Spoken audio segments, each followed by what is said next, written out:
स्वागत है आपका वॉइस आपकी आवाज देश विदेश की खबरों पर। मैं हूं रुबीना। आइए नजर डालते हैं देश विदेश की कुछ चुनिंदा खबरों पर। बोइंग कंपनी को अमेरिकी संघीय विमान प्रशासन ने 737 मैक्स जेट के उड़ानों को अनुमति दे दी है। 2 हादसों के बाद कंपनी को करीब 2 वर्ष तक छानबीन और कॉर्पोरेट उथल-पुथल के साथ गतिरोध का सामना करना पड़ा था। पंजाब में किसानों के आंदोलन के कारण हालात बिगड़ने लगे हैं। रिपोर्ट के मुताबिक आंदोलन के कारण रेलवे को 33 ट्रेनें रद्द करनी पड़ी, जबकि 11 को मंजिल तक पहुंचने से पहले रोक दिया गया। इसी बीच किसानों ने कहा कि उनका आंदोलन जारी रहेगा। अमेरिकी सेना के एक पूर्व सदस्य ने बुधवार को रूसी खुफिया एजेंटों के साथ साजिश रचने और अमेरिका के राष्ट्रीय सुरक्षा से जुड़े जानकारी मुहैया कराने के आरोप को स्वीकार कर लिया। अमेरिकी सेना के पूर्व सदस्य ने दिसंबर 1996 से लेकर जनवरी 2011 तक रूसी खुफिया एजेंटों के साथ साजिश रची। जम्मू कश्मीर में सुरक्षा बलों को एक बड़ी कामयाबी मिली है। सुरक्षा बलों ने लश्कर-ए-तैयबा के 4 आतंकियों को मार गिराया है। वहीं एसओजी के 2 जवान इस मुठभेड़ में घायल हो गए हैं। घायलों को इलाज के लिए अस्पताल में भर्ती कराया गया है। नेपाल की सत्तारूढ़ कम्युनिस्ट पार्टी ऑफ नेपाल में सियासी घमासान जारी है। सीपीएन के केंद्रीय सचिवालय की बहुप्रतीक्षित महत्वपूर्ण बैठक बुधवार को हुई, लेकिन गतिरोध दूर नहीं हो पाया। बॉलीवुड एक्टर सलमान खान के ड्राइवर और 2 स्टाफ सदस्यों को कोविड-19 संक्रमण की पुष्टि होने के बाद सलमान खान ने अपने परिवार के साथ खुद को आइसोलेट कर लिया है। संक्रमित स्टाफ सदस्यों को अस्पताल में भर्ती करा दिया गया है।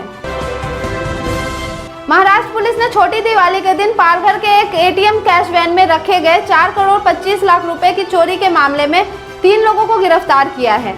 उनके पास से 4 करोड़ 23 लाख रुपए बरामद हुए हैं। ग्रेटर नोएडा स्थित यमुना एक्सप्रेसवे पर रोडवेज बस और ईंटों से भरी ट्रैक्टर ट्रॉली में टक्कर हो गई। हादसे में बस में सवार करीब 11 लोग घायल हो गए, जिन्हें उपचार के लिए अस्पताल में भर्ती करा दिया गया है। यह बस आगरा से दिल्ली जा रही थी। रूस के संविधान में इस वर्ष दूसरी बार संशोधन किया जा रहा है। पहली बार इसमें जुलाई में संशोधन किया गया था। रिपोर्ट के मुताबिक इस संशोधन के तहत पद से हटने के बाद भी राष्ट्रपति पुतिन पर किसी भी तरह का आपराधिक मुकदमा नहीं चलाया जा सकेगा। अफगानिस्तान के फरियाब में बुधवार को सड़क किनारे बम विस्फोट में पुलिस प्रमुख सहित कम से कम 5 सुरक्षाकर्मी मारे गए। यह हमला उस समय हुआ जब पुलिस प्रमुख जिले के किसी इलाके में तालिबान हमले के तहत सुरक्षा बलों का समर्थन करने के लिए जा रहे थे। ब्रिटेन के प्रधानमंत्री बोरिस जॉनसन ने बुधवार को देश के लिए नई योजना का खुलासा किया। इसके अंतर्गत 2030 तक नई पेट्रोल और डीजल कारों की बिक्री पर प्रतिबंध लगाया जाएगा। साथ ही कार्बन की गिरफ्त से बाहर निकलने और विश्व नेता बनने के उपाय के बारे में बताया। उत्तर प्रदेश के बुलंदशहर में हाईवे 91 पर बस और कार में भिड़ंत हो गई। हादसे में कार सवार 9 लोग गंभीर रूप से घायल हो गए, जिन्हें पुलिस कर्मियों ने अस्पताल में भर्ती कराया, जहां के चिकित्सकों ने 2 घायलों को हायर सेंटर में रेफर कर दिया। पश्चिम बंगाल के मालदा जिले के सूजापुर इलाके में स्थित एक प्लास्टिक फैक्ट्री में धमाका हो गया। विस्फोट होने से कम 4 श्रमिकों की मौत हो गई, जबकि 4 अन्य गंभीर रूप से घायल हो गए। पुलिस ने यह जानकारी दी। देश की राजधानी दिल्ली में कोरोना संक्रमण के बढ़ते मामलों के मद्देनजर बुलाई गई सर्वदलीय बैठक के बाद मुख्यमंत्री अरविंद केजरीवाल मीडिया के सामने आए। उन्होंने कहा कि दिल्ली में मास्क नहीं पहनने पर 2000 रुपए फाइन देना होगा। पहले यह 500 रुपए था, जिसे बढ़ाकर 2000 कर दिया गया है।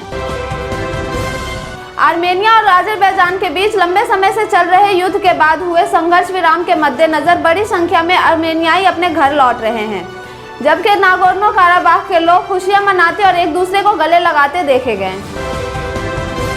प्रधानमंत्री नरेंद्र मोदी ने आज वीडियो कॉन्फ्रेंसिंग के माध्यम से बेंगलुरु प्रौद्योगिकी शिखर सम्मेलन का शुभारंभ किया। इस खास कार्यक्रम में नई तकनीक के साथ महामारी के बाद आने वाली प्रमुख चुनौतियों पर चर्चा किया।